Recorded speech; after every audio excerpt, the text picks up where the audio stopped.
हिंदी भारत की soft power है, लेकिन भारत की सरकारें और भारत के लोग इस ताकत को ठीक से कभी समझ नहीं पाए, इसका इस्तेमाल नहीं कर पाए। लेकिन भारत से 5000 किलोमीटर दूर दक्षिण कोरिया अपनी सॉफ्ट पावर का इस्तेमाल करना अच्छी तरह से जानता है। दक्षिण कोरिया की इस नई सॉफ्ट पावर का नाम है के पॉप, यानी कोरियन पॉप। और आज की तारीख में इसके सबसे बड़े ब्रांड एम्बेसडर हैं बीटीएस, यानी बैंगटन बॉयज। बीटीएस एक के पॉप बैंड है जिसमें 7 मेंबर्स हैं, और अब बीटीएस के इन सभी 7 सदस्यों को दक्षिण कोरिया के राष्ट्रपति ने भविष्य की पीढ़ियों और संस्कृति के लिए दक्षिण कोरिया का विशेष दूत नियुक्त किया है और इन्हें डिप्लोमेटिक पासपोर्ट दिए गए हैं। दक्षिण कोरिया के राष्ट्रपति मून जे इन इसी महीने अमेरिका के न्यूयॉर्क में संयुक्त राष्ट्र की 76वीं महासभा में हिस्सा लेने जाएंगे और उनके साथ बीटीएस बैंड के ये सदस्य भी होंगे।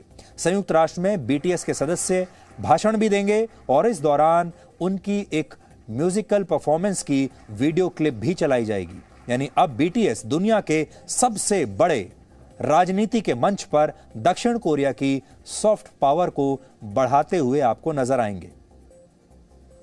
बीटीएस की लोकप्रियता की वजह से दक्षिण कोरिया की अर्थव्यवस्था को हर साल 27,000 करोड़ रुपए का फायदा होता है, और जब भी बीटीएस की कोई नई एल्बम या गाना रिलीज होता है तो दक्षिण कोरिया और पूरी दुनिया में बीटीएस से जुड़े प्रोडक्ट्स की बिक्री बहुत तेज हो जाती है। बीटीएस से आकर्षित होकर हर साल 8 लाख लोग दक्षिण कोरिया घूमने के लिए जाते हैं, जो दक्षिण कोरिया में आने वाले पर्यटकों का 70% है। सोचिए, एक म्यूजिकल बैंड दक्षिण कोरिया में आने वाले पर्यटकों को अपनी तरफ इस हद तक खींच रहा है कि उनका शेयर 70% हो गया। इतना ही नहीं, बीटीएस के सदस्यों के लिए दक्षिण कोरिया की सरकार ने पिछले साल अपने देश के 63 साल पुराने कानून को भी बदल दिया था।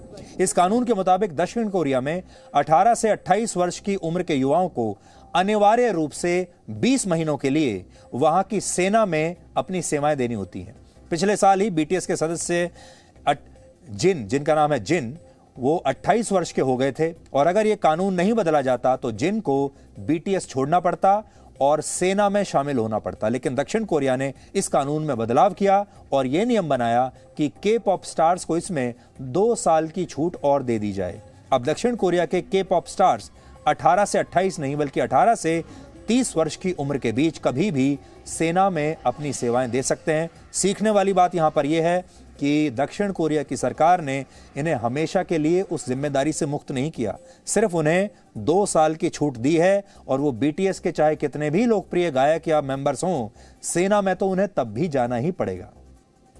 बीटीएस के ज्यादातर गाने कोरियाई भाषा में होते हैं, लेकिन फिर भी पूरी दुनिया में इनके गाने और इनकी परफॉर्मेंस बहुत लोकप्रिय है। एक सर्वे के मुताबिक अमेरिका में 30 लाख युवा इसलिए कोरियन भाषा सीख रहे हैं ताकि वो के पॉप को और बेहतर तरीके से समझ पाएं। ये दक्षिण कोरिया की वो सॉफ्ट पावर है जिससे आज पूरी दुनिया को और खास तौर पर भारत जैसे लोगों को सीख लेनी चाहिए। वैसे तो कोरियाई जो भाषा है, कोरियन भाषा, वो भारत में हमारे युवाओं को या दुनिया के भी बहुत बड़ी संख्या में युवाओं को समझ में नहीं आती, लेकिन जो भाषा समझ में नहीं आती लेकिन उसके बावजूद हमारे अपने देश में भी ऐसे लाखों करोड़ों बीटीएस के फैंस हैं जो भाषा को बिना समझे भी उनके गानों को सुनते हैं और उन्हें पसंद करते हैं। हम ये चाहेंगे कि भारत जैसे देश को भी इसी तरह हमारी जो संस्कृति से जुड़ी चीज़ें हैं, चाहे वो संगीत हो, चाहे वो कला हो, चाहे वो खेल हो, कुछ भी हो, चाहे वो हमारी फिल्म इंडस्ट्री ही क्यों ना हो, उसे हमें अपनी सॉफ्ट पावर के तौर पर इस्तेमाल करना चाहिए। आप याद कीजिए कि अमेरिका जैसे देश ने कैसे हॉलीवुड की फिल्मों को अपनी छवि को सुधारने के लिए, अपने आप को सुपर पावर के तौर पर प्रोजेक्ट करने के लिए कैसे उन्होंने हॉलीवुड की फिल्मों का प्रयोग किया है, और वो हॉलीवुड की सुपर हीरोज की फिल्मों को देख देख कर आज पूरी दुनिया ये मानने लगी कि अमेरिका वाकई एक सुपर पावर है। अब यही काम दक्षिण कोरिया कर रहा है।